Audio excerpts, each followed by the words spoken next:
You're listening to Cyber 94 Podcast. If you want to break into cybersecurity with real-life experience, go to cyber94.com. Chloe, picture this. It's February 21st, 2025. The team at Bybit, one of the world's biggest crypto exchanges, is doing something they've done 1,000 times before, a routine transfer of funds. Okay. They're moving a big chunk of Ethereum from their secure, offline, cold wallet to a more accessible, warm wallet. It's, standard procedure. Except this time it was anything but routine. That single transaction turned into the biggest crypto heist in history, a jaw-dropping $1.5 billion worth of Ethereum. Gone. Vanished into the digital ether. It's the kind of number that doesn't even feel real, and the way they pulled it off is a true cybersecurity nightmare. Yeah. This wasn't a brute force smash and grab. It was surgical, patient, and terrifyingly clever. Right. It was a supply chain compromise of the highest order. Exactly. The attackers didn't storm the front gates of Bybit. No. They snuck in through the back door by targeting a trusted third-party partner, a company called SafeWallet. And SafeWallet is critical for Bybit security, right? Absolutely. They handle what's called a multi-sig process. Can you break that down for us? Think of it like a bank's nuclear launch codes. Okay. For a massive transfer like this, you need multiple keys from multiple high-level employees to approve it. So one person can't just run off with the money. It's a foundational security measure. So the attackers needed to fool all of those key holders at once. How on earth did they manage that? Well, it started with a single person. Right. Weeks before the heist, they targeted a developer at SafeWallet. It was a classic social engineering attack. We don't know if it was a fake job offer or a cleverly disguised email, but they got him. Wow. They compromised his workstation and stole his AWS session tokens. And for anyone not in the weeds on cloud security, Yeah. those tokens are basically a master key to the Amazon Web Services account, letting the hackers slip past defenses like multi-factor authentication. Precisely. They were inside SafeWallet's system, and they were patient. They timed their activity to match the developer's normal work hours, so they were completely invisible, a ghost in the machine. Then they made their move. And? They didn't break the system, they manipulated it.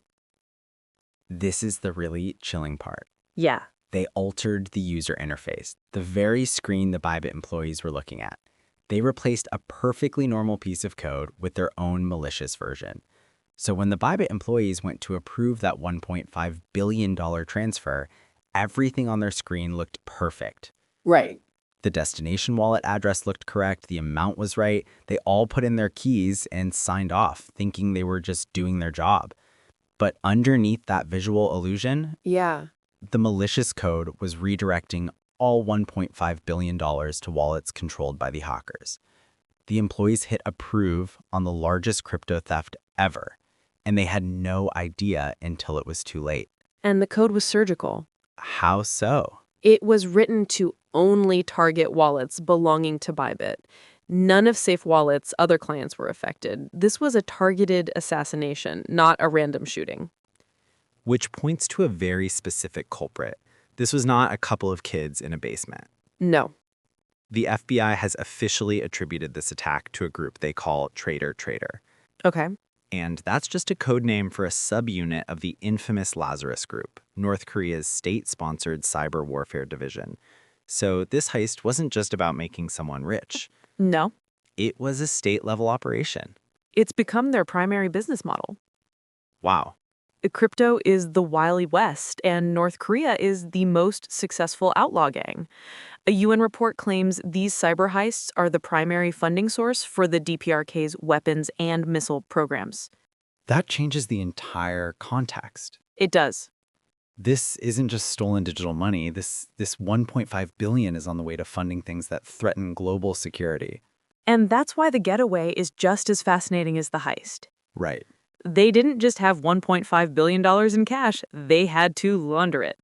And this is where the global cat-and-mouse game begins.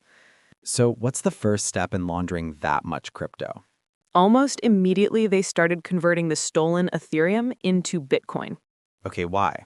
Bitcoin's transaction model is a bit more like using physical cash. It's harder to trace the flow from one point to another compared to Ethereum's account-based system. Bybit's own CEO, Benjo, reported that they quickly converted over 86% of it. But even with Bitcoin, they can't just cash it out. No, That's too obvious. not a chance. They use a whole suite of tools. Like what? They use mixers, which are services that tumble the stolen funds together with legitimate funds, making the trail nearly impossible to follow. They use decentralized exchanges and cross-chain bridges to hop the money between different blockchains, creating more dead ends for investigators. It sounds like a digital laundry on an industrial scale. It is. Wow. They're even suspected of using money laundering as a service from organized crime syndicates in Asia, who create thousands upon thousands of small transactions to just flood the zone and overwhelm the analysts trying to track them. So is there any hope of getting the money back? The window is terrifyingly small. Hmm. There are only a few choke points where law enforcement and exchanges can freeze a funds, like when it's being swapped for another coin or when they try to cash out into fiat currency. It requires a massive, coordinated, lightning-fast response from everyone in the industry. Which brings us back to the core problem. Right. The article points out that a lot of this could have been prevented with better security hygiene, things like pre-signing simulations, which would have shown the actual destination of the funds, not just the one on the UI, or even a simple time delay on large withdrawals. It's a massive wake-up call. Yeah. The crypto industry has been so focused on growth and innovation, but sometimes basic security gets left behind. When you're dealing with this much money, afterthought isn't good enough. Right. And this isn't just about protecting investors anymore. It's about cutting off funding to rogue nations. This story really shows that the greatest vulnerability isn't always in the code, No. but in the trust we place in the tools we use and the screens we look at every single day. Now, here's a question we'd like you to think about. As our world becomes more digital and interconnected, our security often relies on a long chain of third-party vendors and software. How can we ever truly be secure when a single compromised person at a partner company can lead to a billion-dollar disaster?